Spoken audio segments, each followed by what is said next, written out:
हमारे पास एक वो कैटेगरी है पेशेंट की जो इस वक्त आईसीयूज़ और एचटीयूज़ में एडमिटेड है, और एक ज़्यादातर कैटेगरी वो है जिनको हम आउटडोर या टेलीमेडिसिन या उस बेसिस पे क्लिनिक्स में देख रहे हैं। जितने भी हमारे पास आईसीयूज़ में पेशेंट्स हैं उनमें से 90% वो लोग हैं जिन्होंने वैक्सीनेशन नहीं कराई। अब मैं उनसे पूछती हूँ कि आपने क्यों नहीं कराई, क्या पूरी आपको अवेलेबल नहीं थी? कहते हैं अवेलेबल भी थी, बाकी फैमिली मेम्बर्स ने भी कराई, लेकिन अम्मा जी को, अब्बा जी को हम कन्विंस नहीं कर सके या हम लेके नहीं जा सके। सो आइदर देवर केयरलेस या देवर स्टिल, मतलब ये कि कुछ नहीं होता, ये बिल्कुल गलत चीज़ है। अच्छा, मुझे बहुत दुख हुआ, पिछले दिनों मैंने एक प्रेग्नेंट फीमेल देखी और उससे कोविड हुआ और वो सर्वाइव नहीं कर सकी।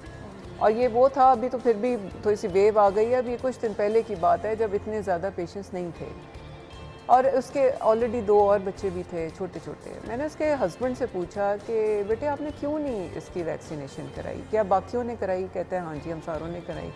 वो जी असल में मेरी सास कहती थी कि सेफ़ नहीं है, कि बच्चे पे असर पड़ेगा। मैं अभी आपके प्रोग्राम के तवस्सुत से बताना चाहूँगी कि vaccination is very safe. Vaccination pregnant females में भी सेफ़ है, जो प्रेग्नेंट नहीं हैं और जो टारगेट कर रही हैं प्रेगनेंसी उनमें भी सेफ़ है, जो ब्रेस्ट फीडिंग या दूध पिला रही हैं ख़वातीन उनमें भी सेफ़ है। और ये हो सकता है कि अगर एक हामला माँ को हमल के दौरान कोविड हो जाए, उसका ना सिर्फ उसकी जान को ख़तरा है बल्कि बच्चे की जान को भी ख़तरा है। इसी तरह जो ख़वातीन दूध पिला रही हैं उनकी जान को भी ख़तरा है और उनके बच्चों में ट्रांसमिट होने का कोविड के ख़तरा है। फिर एक और सवाल वो कहते हैं कि कोविड तो ये तो वैक्सीन से तो कोविड हो जाता है। हम उनको समझाते नहीं, ये बुखार है, जहाँ टीका लगता है वहाँ थोड़ी दर्द है, जिस्म में दर्द होती है, कईयों में कम होती है, कईयों में ज़्यादा होती है, और ये क़ुव्वत मुदाफ़त के एक्टिवेट होने का एक इंडिकेटर है और हम खुश होते हैं कि इस पेशेंट में ये रिएक्शन आया। ये कोविड के अलामात नहीं हैं, ये वैक्सीनेशन लगने के अलामात हैं और ये एक अच्छी खबर होती है। तो ये भी एक बात बताना ज़रूरी है। और तीसरी चीज़ ये कि लाजमन जो एल्डरली लोग हैं, जो 65 ईयर से ज़्यादा उम्र के लोग, या फिर वो लोग जिनमें ऑलरेडी कोई बीमारी एग्जिस्ट करती है, जैसे डायबिटीज़ हो गई या कोई इम्यूनो कॉम्प्रोमाइज्ड हैं, स्टीरॉयड ले रहे हैं, जोड़ों के प्रॉब्लम्स हैं, कैंसर की दवाइयाँ ले रहे हैं, उनमें लाजमन आपने बूस्टर लगवाना। एक और मैं थोड़ा सा ना रजीम इस प्रोग्राम में बताना चाहूँगी, क्योंकि ये भी अभी लोगों को क्लियर नहीं है।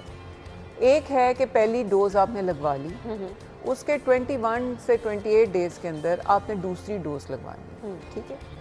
उसके तकरीबन 5 से 6 महीने के अंदर, आइडियल 5 महीने में आप लगवा सकते हैं पहली बूस्टर, ठीक है, ठीक। और अब जो नई रिकमेंडेशन जो अभी पिछले कुछ महीने पहले तक नहीं आई थी, अब एक और रिकमेंडेशन है कि एक बूस्टर आपका लग गया, क्योंकि हम में से मेजॉरिटी लोग जो वैक्सीनेशन लगवाने के मतलब जिन्होंने लगवाई उनकी बूस्टर एक लग चुकी है। उसके 4 महीने के बाद आप अगली बूस्टर लगवा सकते हैं।